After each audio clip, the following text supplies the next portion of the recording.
The award show is not starting now. Ignore the text. Forgot that text was on there, as it is time for Today in Sports. Specifically, all things Toronto, because it is a big day for Toronto sports here on the CollingsThodeNetwork. Thank you, everyone, for tuning in, and as you have been lately, it's been electric. Make sure you subscribe to the channel, hit like on this stream or video, however you decide to watch this here. Make sure you leave a comment disagreeing with anything I say, or as I prefer, agreeing with what I say. So without further ado, we're going to hop into this here. It's going to be a very fun day as we have Blue Jays to talk about, Raptors to talk about, and then, yes, the Toronto Maple Leafs. And the Toronto Maple Leafs are going to take up most of this episode here, so if you're here for that, well, then you might want to skip through the, you don't want to skip through the Blue Jay and the Raptors stuff, but,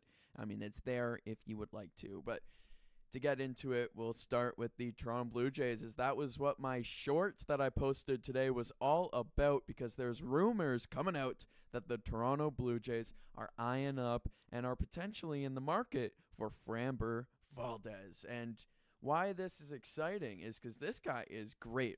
Regardless of the one time he pitched at his own catcher for being a doofus, we like this guy. We like the stuff he's got.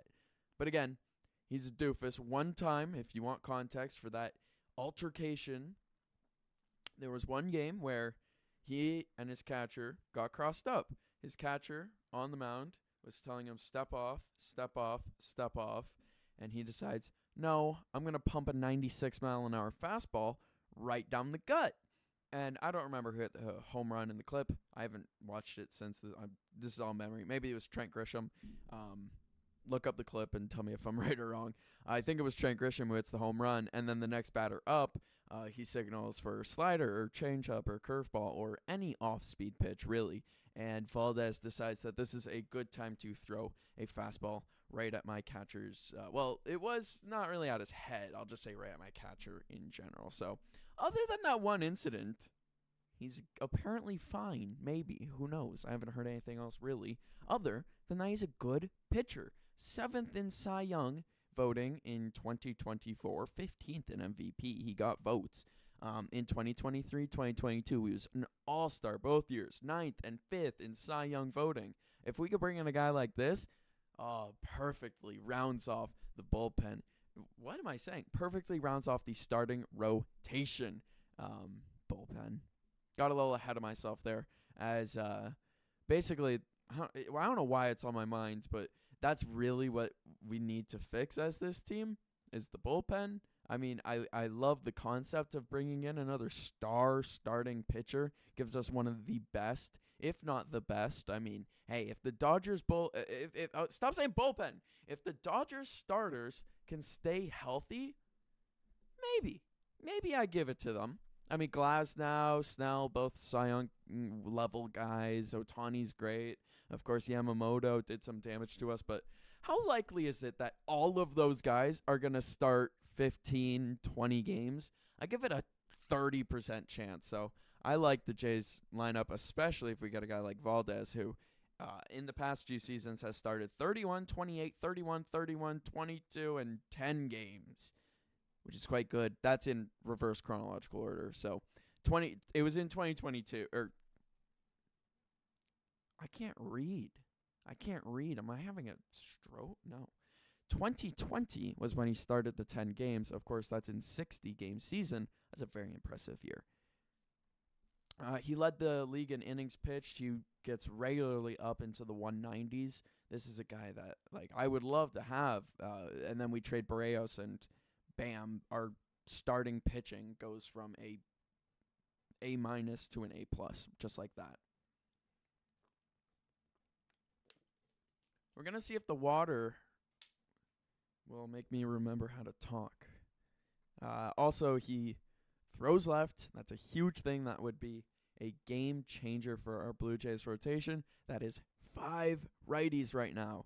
5 guys that are all going to fend for themselves, Try hard against those left-handed bats. So Valdez would be great, because I don't think Eric Lauer is going to be finding himself into the starting five.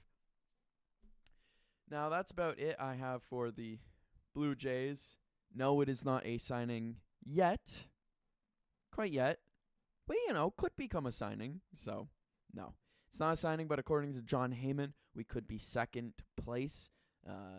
It's not really in the list of teams for Valdez wants to sign with, more so just who he thinks might be, likely to get him. And because we still have money left over from not paying Tucker, might as well.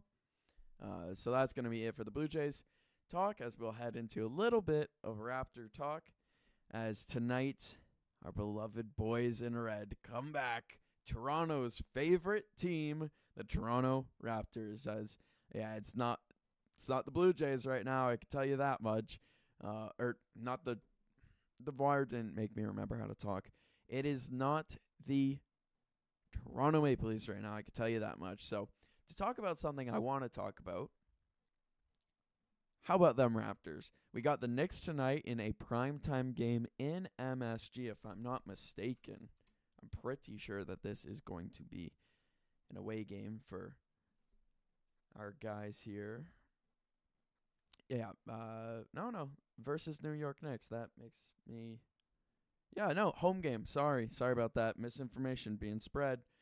We're in Toronto, Scotiabank Arena, facing the New York Knicks. This is coming our 5-game road trip where we are on a 4-game winning streak. It's been a very fun time for the Toronto Raptors, Golden State Warriors, Sacramento Kings, Portland Trail Blazers, and then most recently, of course, Oklahoma City, where Scotty Barnes, in my mind, cemented himself as the defensive player of the year.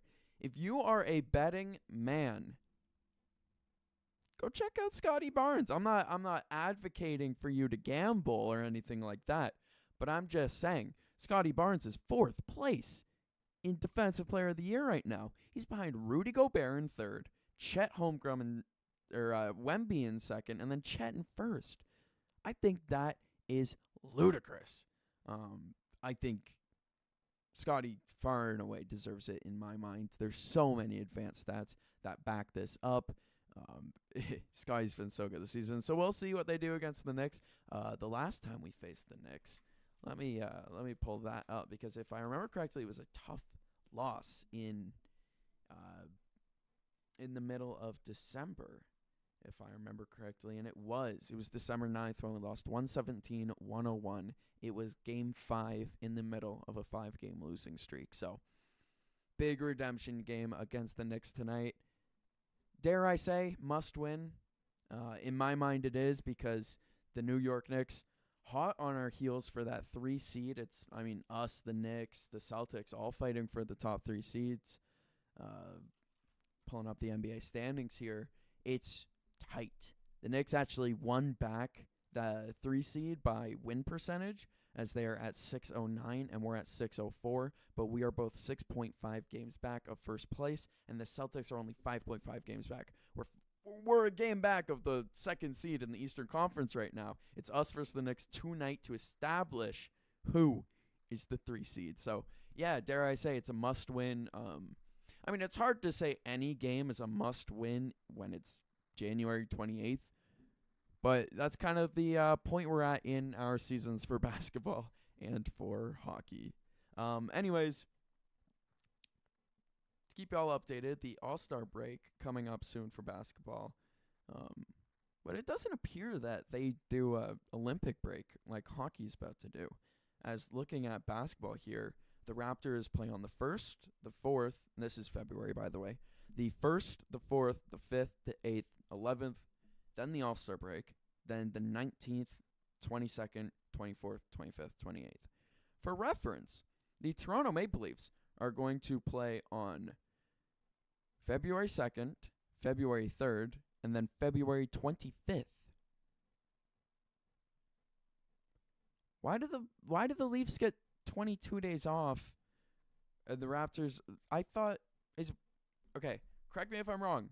Is basketball's a summer sport. Basketball's a summer sport. Just because it's played in winter doesn't make it okay. That's brain fart right there. Just because basketball is played all winter does not make it a winter Olympic sport. Silly me.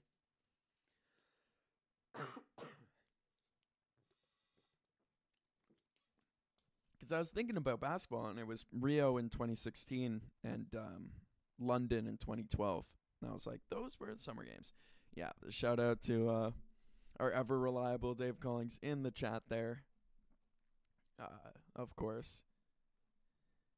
Letting y'all know, and by y'all, I mean me, it's a summer game. So, thank you, Dave Collings, in the chat. My number one moderator, my first ever moderator. Respect to you. So, Raptors versus Knicks tonight. It's a must-win game. The starting lineups, I don't know if they're actually going to be true. I mean, the game is in just about an hour and a half. So, NBA.com, NBA daily lineups. I've looked at this before. It was wrong, so take this with a grain of salt, but we are so close to the start of the game. I feel like it's got to be right at this point. The Toronto Raptors are going to be starting Brandon Ingram at shooting guard, RJ Barrett at small forward. You can flip those, basically. Scotty Barnes at power forward, Sandro Mamu at center, and Emmanuel Quickley at point guard. We'll see if they actually roll with that, but of course RJ Barrett facing off against his former team. I expect big things out of him, especially coming back from injury. I think this is going to be one of his first games actually playing full minutes, so I'm really looking forward to that. And that's going to be all I have to say about the Raptors, as the more I talk, the more I think about the Toronto Maple Leafs, and the more angry I get. So let's get into Leaf talk. It's been a stretch for the boys in blue, let me tell you that, as we are currently on a 1, 2, 3, 4, 5 game losing streak, which is, well, as the Spanish say, no bueno. That's bad. 5 game losing streak. We did have an overtime loss to the Detroit Red Wings in there, so 1 point in the last 5 games. Going back to our last 10, that's 6, 7 losses. 7 losses in our last 10 games. And 2 of them were OT losses, so bad, very bad stretch. The power friendship has officially ended. That early January, late December stretch of hope is officially over. That 4-game win streak. Yeah, this is not a season that we want to remember. This is not a season to be proud of. And yeah, it's officially time to blow it up. Not like explode it, but like it's officially time to make changes. And so shout out to my dad. Got me some notes. We're going to go over them. We're going to review what he has to say and, well, what the outlook of our very favorite Toronto Maple Leafs is going to be. And I might sound like a hater here, and hey, I might just be. I feel like it's justified to be a hater, if we're being honest with each other, because the Leafs haven't given me much to like. Matthews had about a 10-game stretch. Let's see, actually. How has our boy Toronto legend Austin Matthews been doing in his latest games? His last 5, he went 3 games in a row without a point. Sweet. Last night against Buffalo, 7-4 loss, by the way. Last night against Buffalo, he had a goal and 2 assists. Yippee! Yeah, you woohoo! I'm so glad. What a great output. In our current 5, we've lost the last.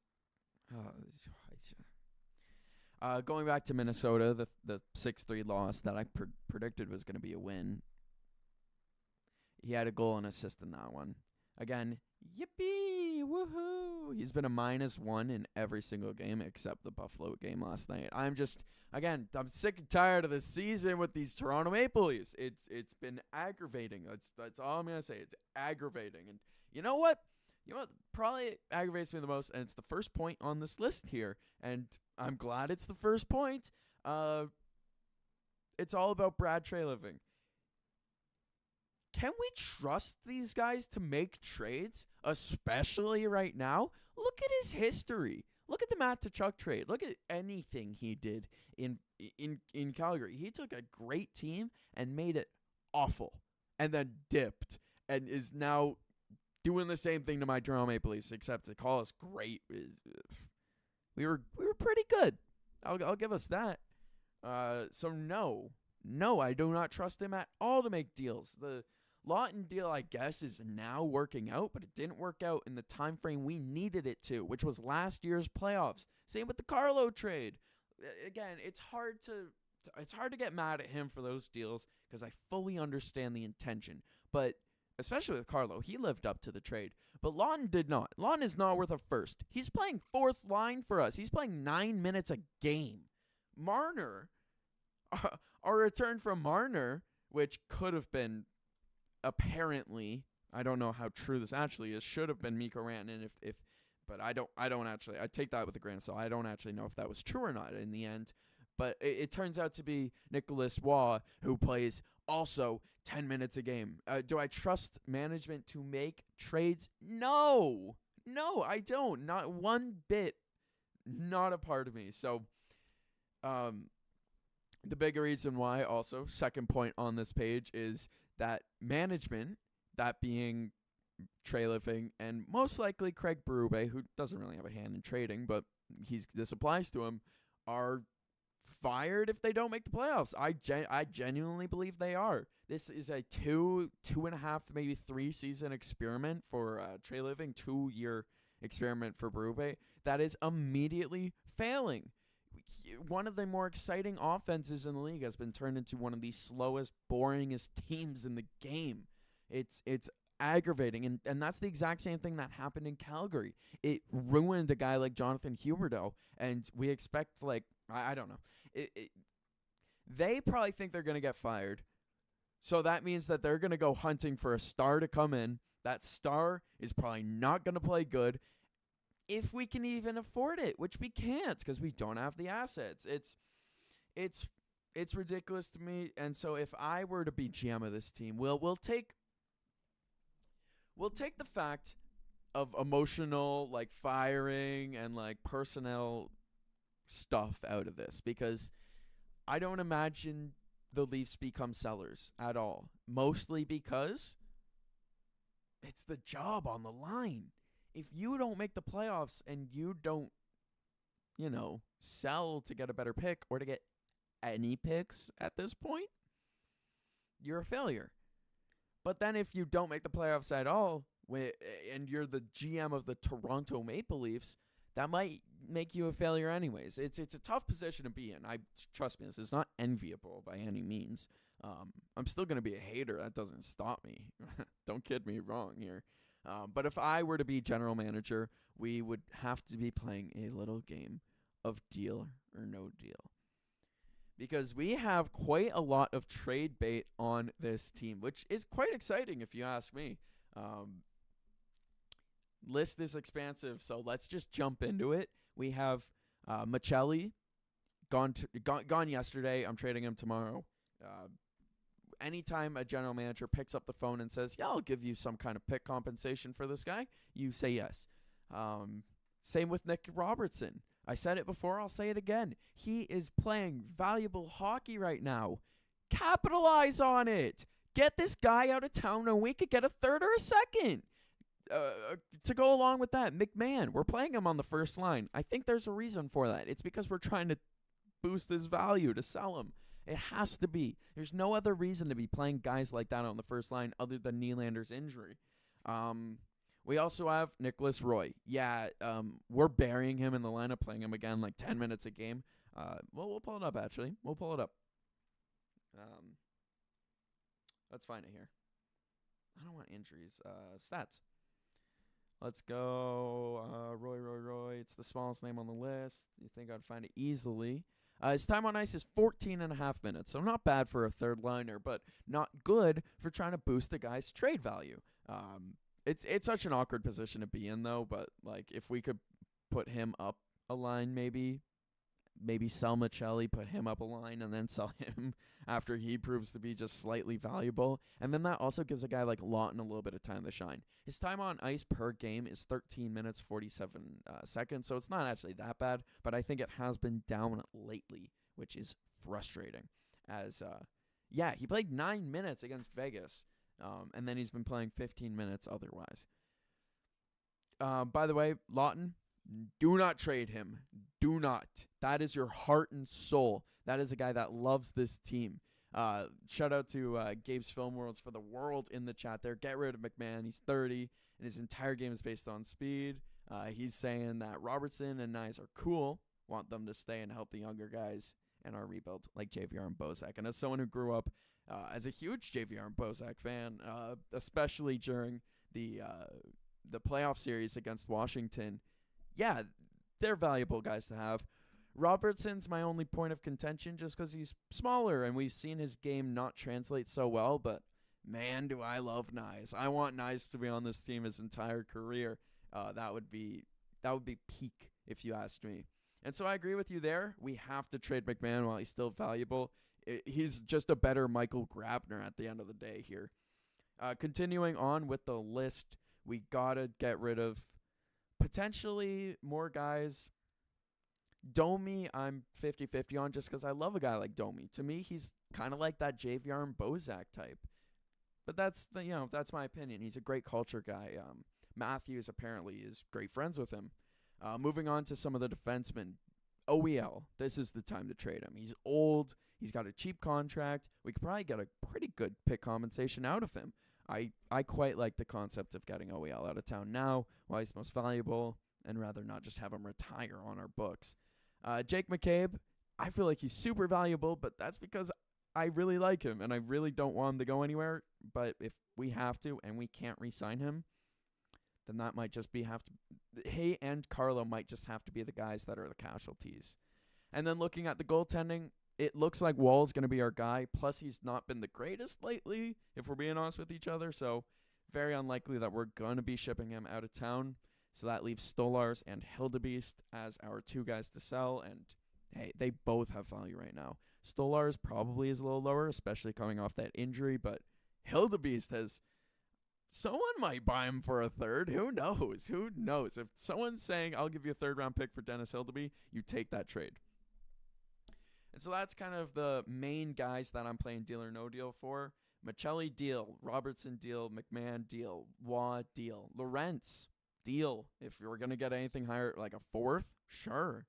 And then we get into guys like Domi and Lawton. I'm saying no deal. OEL, deal. McCabe, unless it's 2 seconds, no deal. Carlo, deal.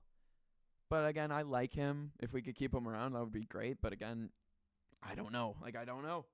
And then Stolars and Hildeby, I'm both saying deal all day for. So those are the main Leafs that I feel like could be trade candidates and could get us kind of out of a bit of the basement that we've found ourselves in trade-wise, situationally. We see Dave in the chat there saying I could see at least 4 deals happening and getting something like 6 or 7 picks back and a few prospects in return. And that would be peak trade deadline for a team that I and probably many other Leaf fans feel has to become a seller. That leaves our core forwards going into next year being Matthews, Nylander, John Tavares, Nyes, Easton Cowan, and I'm saying Scott Lawn and Domi because I like them. Remember, stay hydrated. And then the core defenseman is McCabe and Carlo, if not traded.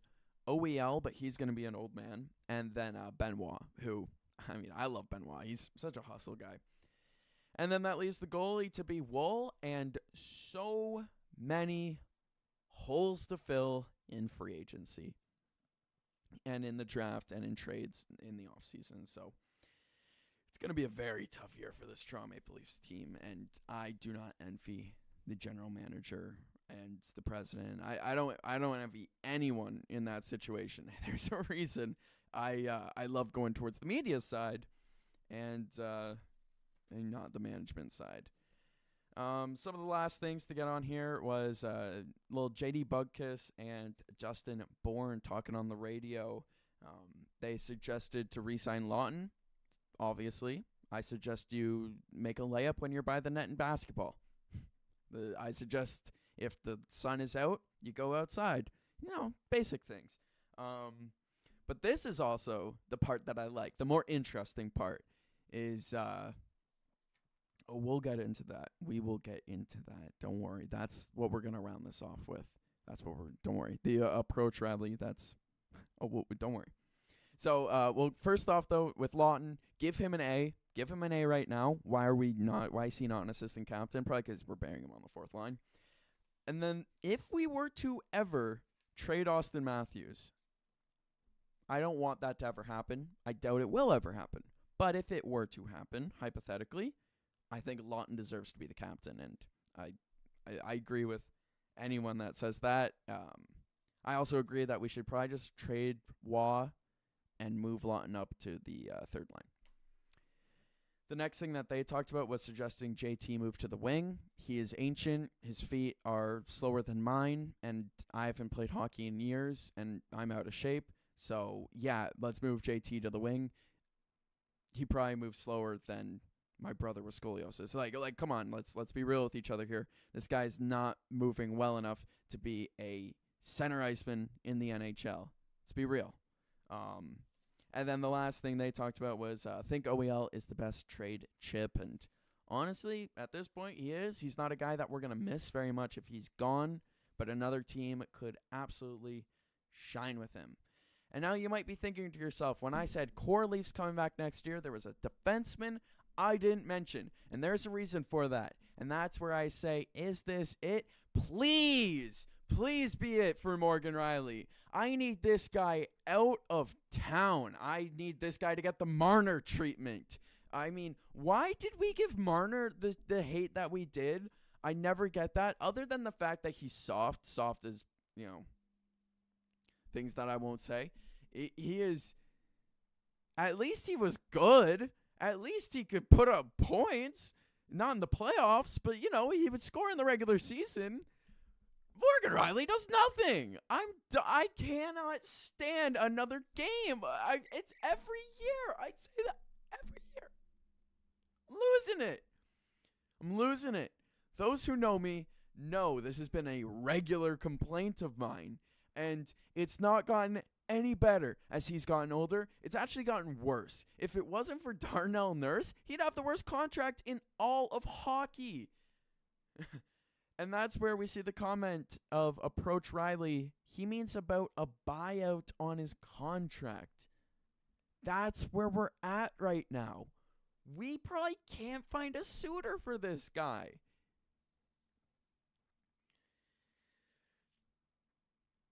I get it. After he scored 70 points, love him forever, I guess. I can't. I just can't. And I know there is a very large subsection of Leafs that completely agree with me, and I thank you. I resonate with you. We're preaching to the choir right to each other here, but it's too long. And so is this it for Rielly? I hope so. And if we miss the playoffs, which we most likely are, is this it? Oh, that's it. Got to ask him the way if it's no trade clause. Thank you very much. Morgan Rielly, that's why we probably haven't moved him yet, because we signed to a stupid no trade clause that, probably forces us to buy him out. Trade him to Vancouver. He's from BC. Just give him back to his hometown. They're bad. It doesn't matter who they acquire anymore. He's from British Columbia. He's from Vancouver.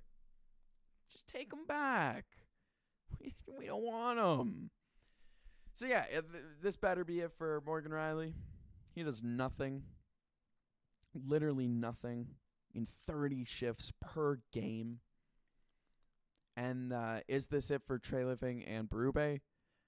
I think it's a resounding yes. I think we're missing the playoffs.